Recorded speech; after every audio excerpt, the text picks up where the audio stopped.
Good morning. ప్రభువైన యేసుక్రీస్తు వారి పరిశుద్ధ నామములో అందరికీ శుభాలు. ఈరోజు మన అనుదిన ఆత్మీయ ఆహారంగా కీర్తనల గ్రంథం నుండి 8వ కీర్తన 2వ వచనాన్ని ధ్యానించుకుందాం. శత్రువులను పగ తీర్చుకొని వారిని మాన్పివేయుటకై నీ విరోధులను బట్టి బాలుర యొక్కయు చంటి పిల్లల యొక్కయు స్తుతుల మూలమున నీవు ఒక దుర్గమును స్థాపించి ఉన్నావు. చదవబడిన కీర్తన వాక్యమునకు భావం ఏంటంటే, అర్థం ఏంటంటే, భక్తుడైన దావీదు దేవుణ్ణి స్తుతిస్తున్నాడు. ఏమని స్తుతిస్తున్నాడంటే, ప్రభువా, చిన్నపిల్లల నోటి స్తుతులను నీవు అంగీకరించి శత్రువులను అనగదొరకగల దేవా, నీకే లెక్కలేనని స్తోత్రాలు అని దేవుని గనపరుస్తున్నాడు. ఇక్కడ బాలుల యొక్కయు చంటి పిల్లల యొక్కయు స్తుతుల మూలమున అనే మాట ఇక్కడ మనం తీసుకోవాలి. బాలుల యొక్కయు చంటి పిల్లల యొక్కయు అంటే ఎవరిద్దరు అంటే, దేవుని స్తుతిస్తున్న చంటి పిల్లలు, ప్రాగుతూ నడుస్తూ అప్పుడే నడక నేర్చుకుంటున్న పిల్లలనా, పాలు తాగుతున్న పిల్లలనా?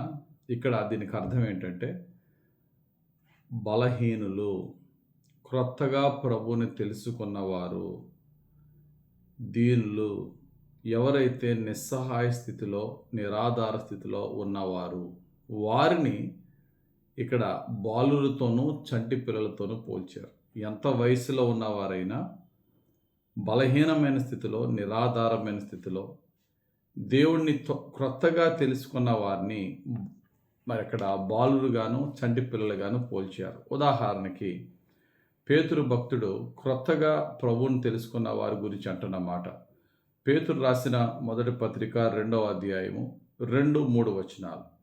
సమస్తమైన దుష్టత్వమును, సమస్తమైన కపటమును, వేషధారణను, అసూయను, సమస్త దోషణ మాటలను మాని క్రొత్తగా జన్మించిన శిశువులను పోరిన వారై. ఇక్కడ పెద్దలతో చెప్తున్నమాట. మీ పాత జీవితాన్ని విడిచిపెట్టి క్రొత్తగా జన్మించిన శిష్యులు చంటి పిల్లల వలె నిర్మలమైన వాక్యమును పాల వలన రక్షణ విషయంలో ఎదుగు నిమిత్తము ఈ పాలను అపేక్షించుడి. ఇక్కడ పాలుని వాక్యంతో పోల్చుతూ క్రొత్తగా ప్రభువుని తెలుసుకున్న వారిని చంటి పిల్లలతో పోల్చిన సందర్భం ఇక్కడ మనం చూస్తున్నాం. అలాగే యేసు ప్రభు కూడా, మీరు మార్పు నొంది బిడ్డల వంటి వారైతేనే కానీ పరలోక రాజ్యంలో ప్రవేశింపరని మీతో నిశ్చయంగా చెప్పుచున్నానని మత్తయి సువార్త 18:3వ వచనంలో చెప్తున్నారు. కాబట్టి ఇక్కడ ఈ సందర్భాన్ని మనం తీసుకుంటే, బాలుల యొక్కయు చంటి పిల్లల యొక్కయు స్తుతుల మూలమున అనే మాటకు అర్థం ఏంటంటే, ప్రభువుని తెలుసుకున్న అంటే బాగా జ్ఞానవంతులు, వాక్య జ్ఞానం లేకపోయినా ప్రభువుని తెలుసుకున్న వారి ప్రార్థన. మరొకటి, నిస్సహాయ స్థితిలోనూ బలహీనమైన స్థితిలోనూ పిల్లగాడు ఈడేం చేయగలలే అని ప్రజల చేత తృణీకరింపబడిన స్థితిలోనూ ఉన్న అటువంటి వారి యొక్క ప్రార్థనలను, స్తుతులను నీవు ఒక దుర్గముగా చేసుకొని శత్రువులను నీవు అనగదొరుకుతావు నాయనా. అంటే అర్థం ఏంటంటే, బలహీనులు తమ బలహీనతలో, ప్రవ్వా నీవే నా దిక్కు నాయనా, నా శత్రువు నాకన్నా చాలా బలవంతుడు ప్రవ్వా, నేను ఎదుర్కొంటున్న శోధన నా శక్తికి మించినది ప్రవ్వా,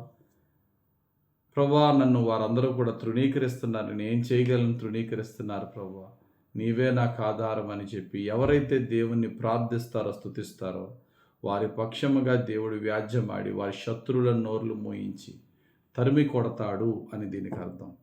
దావీదు గొలియాతు మీదకి యుద్ధానికి వెళ్ళేటప్పుడు గొలియాతు దావీదుని ఏమన్నాడండి? చాలా దూషణ మాట మాట్లాడాడు. నిన్ను ముక్కల కింద నరికి ఆకాశ పక్షులకు ఎరగేస్తానని చెప్పి దావీదుని దూషించాడు. కానీ తర్వాత ఏమైందో మనకు తెలుసు.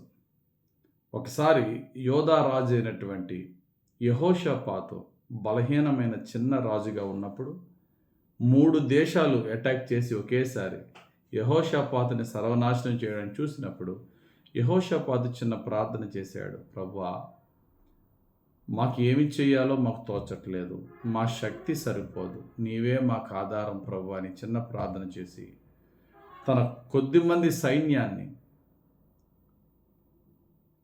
కత్తి దూసి యుద్ధం చేసే వారిని కాకుండా దేవుని ఆరాధన చేసే యాజకులను సైన్యంగా ముందు నిలబెట్టి వారు దేవుణ్ణి స్తుతించగా దేవుడు ఆ 3 రాజ్యాలతోనూ దేవుడు పోరాడి దేవుడు యెహోషాపాతుకి విజయం ఇచ్చాడు. ఈ మాటకు అర్థం అదే. 8వ కీర్తన 2వ వచనానికి, బలహీనులు, చిన్నపిల్లలు, వారు దెబ్బలాడే శక్తి లేదు, వారు నీవే ఆధారమని నేను స్తుతిస్తుంటుండగా, వారి స్తుతులను నువ్వు ఆధారం చేసుకుని వారి శత్రువులతో దెబ్బలాడి వారికి జయమిచ్చువాడా. ఈరోజు మన స్థితి ఎలా ఉంది? ఈరోజు మన పరిస్థితిని బట్టి దేవుణ్ణి అడుగుదాం. ప్రభువా, నేను బలహీనుడిని, నేను ఒంటరి వాడిని, వాళ్ళు ఎక్కువ మంది ఉన్నారు, నా శక్తి సరిపోదు. నాకు తెలిసింది ఒక్కటే, విశ్వాసముతో నీకు ప్రార్థన చేయడం, విశ్వాసముతో నేను స్తుతించడం. బలవంతులు పౌలు శీలను పట్టుకుని చెరసాల్లో వేశారు. చెరసాల నాయకుడు, రోమా సైనికులు పౌలు శీలను చెరసాల వేయగా పౌలు శీల వారితో దెబ్బలాడలేదు, ప్రభువును స్తుతించారు. ఏ చేతులైతే పౌలు శీలను హింసించి భయంకరంగా కొట్టాయో అదే చేతులు వారికి పరిచర్య చేసి నూనె రాసి వారిని క్షమాపణ అడిగాయి.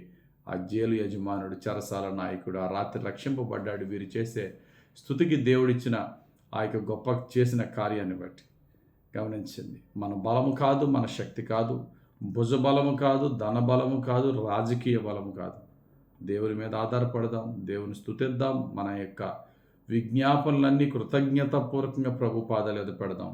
మన కృతజ్ఞతలను, మన స్తుతులను ఆధారం చేసుకుని దేవుడు మన శత్రువులతో దెబ్బలాడి మనకు జయమిచ్చి మనకు సమాధానం ఇస్తాడు. దేవుడు అట్టి భాగ్యము బలహీనుల పక్షంగా ఆయన చేసే దేవుడు కనుక అట్టి భాగ్యం దేవుడు బలహీనమైన మన పట్ల జరిపించి బలవంతులుగా చేయనుగాక. ఆమేన్. పరిశుద్ధుడా, ప్రేమ కలిగిన తండ్రి, మా శరీర బలాన్ని మేము ఎన్నడూ ఆధారం చేసుకోకుండా నీ బలాన్ని మేము ఆధారం చేసుకుని బ్రతుకుతున్నామయ్యా. ఈ లోకంలో నీకు విరోధులు ఎక్కువ మంది ఉన్నారు.